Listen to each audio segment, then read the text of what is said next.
So I got this crate today, and I have been weaving strips of fabric around it. This is what I'm doing because I found these kind of soft, and it's on the bottom too. These are pretty weak, you know. Whoa. And they're only held by little staples. I mean, I knew that. But the wood is thin, you know, and it's way weaker than what it's going to be carrying. So I'm hoping that by weaving these strips of, this is a cotton hemp blend canvas. It's pretty heavy, and I didn't have any webbing. I thought about buying some, but just use what I got and hopefully that'll work. And this is really strong fabric, and hemp is really tough. So I'm cutting 3-inch strips, folding them over, ironing them, and stapling them on with my smaller staple gun. The staples are a little wider than the wood, but they're not poking through, so hoping that's gonna work. It'll also help to keep some of the bits and dust from falling through. So, well, project for today, and I'm all gung-ho to do it, which usually I'm not, so it must be the sunshine. That lovely, glorious sunshine.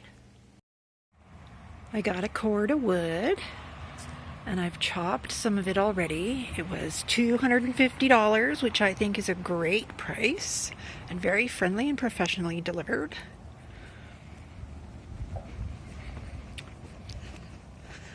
And I have split this much of it. Yes, I have been an industrious woman. And there's the wood basket. And I all finished up and painted it with varnish to give it extra strength and to keep the fabric edges from fraying. And I didn't measure it before I started, so the last one is wider. And it's not bit proof, like you still get bits falling through, so I did put a piece of cardboard at the bottom to keep the bits from falling through. I cut a piece of cardboard just the right size. And this is the perfect length, so I'm so glad I got the 20-inch one instead of the 17-inch one. Yeah, and also today, I finally got around to painting the wall under the window. Along here. And pulling stuff off the bookshelf. The top shelf had to be dismantled. And because I screw it to the wall, unscrew the screw, pull it away from the wall, and I painted all the way up to here, up to there. I'll decide whether or not I want to paint behind this on another day. I probably will, because I want it to be complete. Yeah, sun was shining today, so I felt like painting. I just decided, yeah, I feel like painting. Let's paint before we change our mind. And behind me here, you'll see a nice sheet of 3x5 cement board. That's what it's called. Now that is not required for wet certification, but I noticed that the wall right here in the middle was getting kind of hot. And I wondered if we had all misread the instructions. That it wasn't 17 inches, it should have been 24. But anyway, I don't want my wall to get hot, because even though it's not going to burst into flames, like, it'll still dry out over many, many fires and eventually will become weakened and could be susceptible to fire damage. So anyway, let's just not do that. So I ordered the tile back, and it came because I had previously bought 3 boxes of this tile, this same one except the all gray one, and now this one has, I'll pull the box out and show you.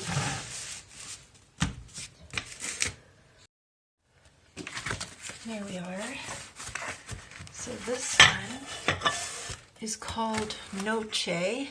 I'm not sure what that is in Italian, but the corners are brown. And then the center is gray. And I think these will look fantastic. And not one of them broke. I'm amazed, because they get delivered by courier and the box was destroyed when they arrived, but not a single chip. I am really pleased and surprised. They're very heavy, so I ordered special screws. I had previously bought just regular screws, you know, the gold kind. But then I looked it up. I don't know what prompted me to look it up, and I found out that regular screws are susceptible to corrosion from the highly alkaline environment of the cement board, and that you're supposed to use special cement board screws. But they don't make them 2.5 inches long, because that's how much length I need to get through the 1/2 inch of the board. Actually, even thicker, because these are a 1/4 inch thick, the tiles. So 1/4 inch plus 1/2 inch plus 1 inch of airspace, and then the drywall on the wall is 3/8, and then you need at least 3/4 of an inch into the wood behind it. And luckily my entire wall is covered in tongue and groove boards, so there should be wood everywhere. I don't have to look for studs.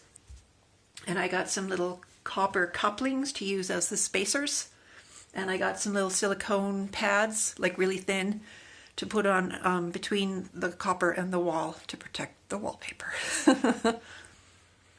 So as soon as those screws come, then I can put that up. And I also found out that you put up the cement board first, and then you put the mortar on and tile on your tiles. So it's going to weigh a ton, and so I wanted to make sure. And the screws I ordered turned out to be 2 3/4 inch. So I do have that extra 1/4 inch. So I am going to get 3/4 gripping the wood, and the wood is 3/4 thick. Yeah, so that should be strong enough. I know they have to be spaced about 8 inches apart, and you don't put any in the hottest area. So you go around the edges and across the top, like a couple rows across the top. Yeah, and I can always call my contractor if I am not sure that I'm doing anything right. Yeah, but it's been so mild out lately. Like you saw the ground outside, it's so wet, and we've had a couple weeks of above zero weather, and I just can't believe it. Spring in February? Like, wow, is this just a freak year, or did I totally luck out? This is like Vancouver weather. It's crazy. There's no snow on the ground. Look at that. 0 snow. Crazy.